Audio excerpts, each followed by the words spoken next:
I'm always pulling, I don't know if I'm looking, I guess I'm actively looking for new experiences, or pulling from what I read and hear around me. And this place is great because people are so open with their conversations. You kind of live with each other's lives. And you get to know them because it's so small in a different way. There's this Alice Munro quote that's really good about the difference between living in a city and a small town, is that in the city you only meet people from the same walk of life, versus in the town you're forced to interact with people from different walks of life, which is true. You know, you go here and the town journalist is also the pharmacist, is also at the party, you know what I mean? In like cool ways, so you end up seeing people wearing different hats. Might also be the librarian. Since I've been here, I've been working on a collection. With this much free time, the stories, it's actually changed my writing in a weird way. The stories have been ballooning because I can give it 7 days to one story. One of them's now 60 pages. Like at one point I have to just like cut you off and move on with my life. But just because, or not, yeah, just let it keep going. Because I have so much time, I'm used to kind of writing between something else. But I just have time now, so much time.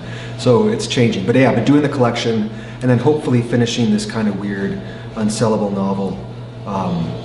It's like golden age sci-fi, Amish youth, and like this writer's life, Alice B. Sheldon, you know, or James Tiptree Jr. She wrote as a man in the 70s and 80s. Really fascinating story. Like when I explain it, it sounds like it is that. It's kind of like I'm bringing these weird things together that shouldn't maybe be together, but that all washed up in my mind at some point in time. To bring it back to Julia Gartrell's art, yeah, I don't know, it seems like a mess from the outside, but maybe it'll come together and be something beautiful. For a while there, I was teaching this course on cannibalism, a literary and cultural history of cannibalism at UMass, because I knew I wanted to write something about cannibalism. But then someone told me about this anecdote, which I went and tracked down. It's from a memoir by a neurosurgeon, and it's like kind of a throwaway aside, but he ends up at this home in the countryside run by nuns where they keep patients in vegetative state alive, hooked up to machines. And so he's passing through the hallways and he realizes that he knows a lot of the names from his own mishaps, surgical mishaps. And so, but what really struck me, I mean that's a powerful scene, but I can't use that, is that there's this home in the countryside where nuns are just keeping people alive indefinitely, and to what end?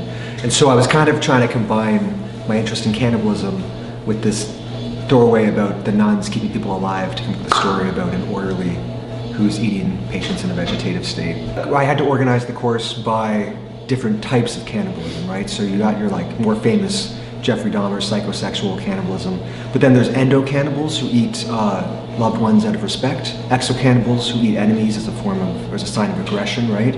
There's medicinal cannibalism was a big deal. You'd snort mummy remains for a while, or it ended up in a lot of medicine fairly late, actually. So there's just so many different areas. So we started with fairy tales, myths, and then we kind of progressed through history in different instances, different ways cannibalism has been treated. Of course, the Christopher Columbus, the racist, you know, kind of the depictions of cannibalism as the other. But then when you get there, sure enough, whatever group you're talking to says, oh no, they're the cannibal over there. Like nobody wants to be the cannibals, you know what I mean? So yeah, I could talk about it all day. Or one semester, yeah. I think it's because I'm a vegetarian. So I'm just so kind of repulsed by the idea of eating meat. But also fascinated, but like those things that repulse you also fascinate you, you know?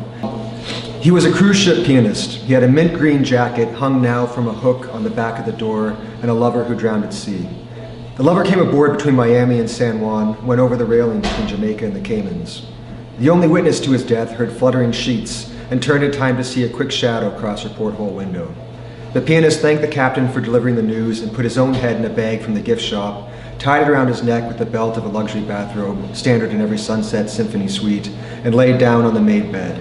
He breathed out into the plastic, the condensation of his breath, each flap against his mouth like quick, wet kisses. Inside his room at the Golden Bough, the pianist's sister rips the thin plastic shroud from off the green jacket and straightens the sleeves. They'll take good care of him here, said Janine. At least I think they were lovers, continues the sister. We're Catholic, we never talked about it. Young men, that type of thing. She drops the plastic into the garbage and looks to Janine. Janine says, what a lovely jacket. It is a terrible jacket. When the sister finally does leave, Janine will slip it on. It is heavy as a bulletproof vest, weighed down with enough rhinestones to keep a body from floating. She will free her hair and strike a pose like Edith Piaf on stage, or St. Lawrence on the grill, reaching for God and audience, one arm raised in a glamorous shrug of longing. She'll wish the sister hadn't had the jacket dry cleaned. It smells like nothing, not gin, not body odor, a disappointment. She will return the odorless jacket to its hanger. The sister looks out through the window over the parking lot. Hanging slat curtains, the kind you have to hoist open and close, knock together in the odorless AC current. Naked, it would be cold in here, thinks Janine. It is cold now in a way that felt like punishment after the heat of the parking lot. I haven't seen him without a mustache since I was, 12, 13, said the sister. It's because of the breathing machines. I understand he looks different to you, but the seal is important. They wouldn't do it otherwise, for his breathing. And you will clean him? Yes. You bathe him? We wipe him down every 2 days. They take good care of him here. And if he goes to the bathroom, there's systems in place. I don't want to see him like that. I could if I had to, but you don't have to. I'd rather not. They take good care of him here. Yes, says the sister, I'm glad for it. It's peaceful here, says Janine. He's found peace. After Janine returns the jacket to the hanger, she pulls the blankets taut. She adjusts the pianist's arms so they are straight by his side on top of the blue wool. She pulls her fingers along his fingers, squeezing the bass down along the bulge of the knuckle, the tapered length of the tip, like a frog's hammered flat. Every body a story. She puts his fingers in her mouth, bites down on the fat pads of knuckles, feels the hair against her tongue. Not so hard, not enough to leave a bruise. How many pieces does these hands know? She imagines the skin fauna, microscopic shuttle bugs like caviar, popping against her teeth. She tries her thumb, rubs the callus against her gums. If she bit the thumb off at the joint, would he really not wake up?